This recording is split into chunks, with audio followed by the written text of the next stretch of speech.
Assalamualaikum warahmatullahi wabarakatuh. Syekh Abdul Rabih Sulaiman Al-Hasani Al-Qalyubi terlahir pada tahun 1897 Masehi di desa Dakbasyah Dair, Mawas, Provinsi Minya. Namun beliau ternisbat Qalyubi sebab kakek-kakeknya bermigrasi dari hulu Mesir ke kota Qalyubi. Nikabah Al-Asyraf mencatat bahwa Syekh Abdul Rabih adalah keturunan dari Sayyidina Hasan, cucu baginda Rasulullah SAW. Pada umur 8 tahun, beliau sudah hafal Al-Quran dengan baik. Pada awalnya, ayah beliau yakni Syekh Sulaiman menginginkan Syekh Abdul Rabih menjadi petani saja di desa. Namun keinginan ini berubah saat Syekh Sulaiman bermimpi Sayyidatina Zainab binti Ali bin Abi Thalib radhiyallahu an. Hal ini sebagaimana yang diceritakan oleh Syekh Muhammad Al-Farabili, salah satu murid Syekh Abdul Rabih. Maka Syekh Abdul Rabih Sulaiman pergi dan menetap di Kairo belajar pada para masyaikh Azhar.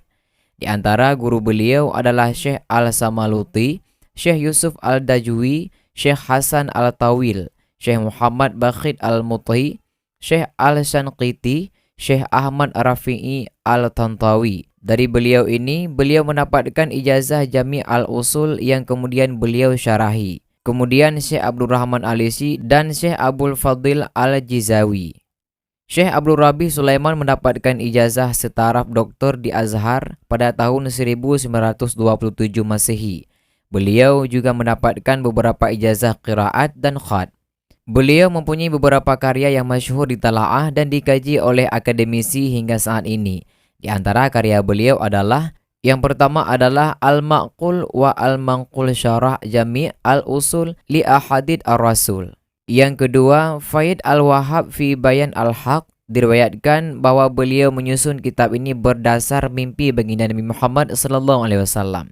Kemudian yang ketiga, Al-Qawil Al-Sahih fi Maja'a fi Al-Quran. Lalu yang terakhir, Syarah Alamatan Al-Jurumiyah. Syekh Abdul Rabih Sulaiman juga ahli dalam ilmu falak dan gemar mempelajari ilmu kimia, serta mampu membuat resep obat-obatan tradisional. Beliau pernah bereksperimen mengubah raksa menjadi emas, namun tidak diteruskan sebab baginda Nabi Muhammad SAW melarangnya dalam mimpi. Salah satu muridnya yakni Syekh Majdi Al-Gharibili menyaksikan dengan mata kepalanya sendiri bahwa Syekh Abdul Rabih berhasil mengubah sebuah raksa menjadi emas. Aktivitas demikian itu kemudian dihentikan oleh beliau, walaupun kala itu beliau butuh untuk mencetak kitab Faid Al-Wahhab. Namun kemudian beliau memilih untuk meminjam uang untuk mencetak kitab tersebut. Lalu sahabat budiman, Syekh Abdul Rabih bermazhab Maliki. Dalam ilmu suluk sufi, beliau terkenal sebagai pengikut tarekat Khalwati. Beliau mengambilnya dari Syekh Abdul Al-Jawad Al-Mansafisi. Namun demikian sahabat budiman, dalam berbagai kesempatan beliau terlihat bersuluk dan bertabaruk dengan tarekat Rifa'iyah, Bayumiyah serta mengambil Naqsyabandiyah pada Sayyidina Syekh Muhammad Amin Al-Kurdi, yaitu pengarang kitab Tanwir Al-Qulub. Beliau gemar berziarah pada para waliullah dan beliau mempunyai majelis solawat di Masjid Sayyidina Ahmad Dardir. Banyak ulama dan penduduk sekitar hadir dalam majelis solawat beliau. Beliau juga punya rutinitas solawat pada Isya di rumah beliau setiap hari, di mana beliau senantiasa istiqomah melantunkan solawat sebanyak 2000 kali. Beliau tidak akan berdiri dari duduknya hingga baginda Nabi Muhammad SAW menemui beliau. Solawat itu adalah Allahumma salli ala Sayyidina Muhammadin Nabil Ummil Habib Al-Alil Qadril Azim Al-Jahi wa ala alihi wa sahbihi wa sallim. Beliau juga mempunyai majelis ilmu di Masjid Azhar yang banyak didatangi oleh para pencari ilmu, mulai dari santri-santri Azhar sendiri hingga penduduk dengan berbagai profesi mulai insinyur hingga doktor. Diceritakan oleh Syekh Ahmad Thahar Rayyan Al-Maliki dalam salah satu majelisnya di Masjid Azhar yang disiarkan juga oleh TV Azhar, bahwa Syekh Abdul Rabih Sulaiman mempunyai tumor di atas dahinya yang membuat dahinya terlihat memar hingga tidak sempurna ketika memakai kopiah imamah. Oleh salah satu muridnya yang berprofesi sebagai dokter menyampaikan berkata, "Ya Syekhona, kalau Anda terkenan, kami bisa mengoperasi tumor tersebut biar Anda nyaman mengenakan kopiah imamah Anda."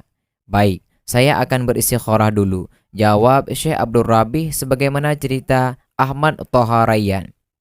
Malam itu sahabat budiman, Syekh Abdul Rabi bermimpi baginda Nabi Muhammad SAW yang sedang dibersamai oleh Sayyidina Abu Bakar radhiyallahu an.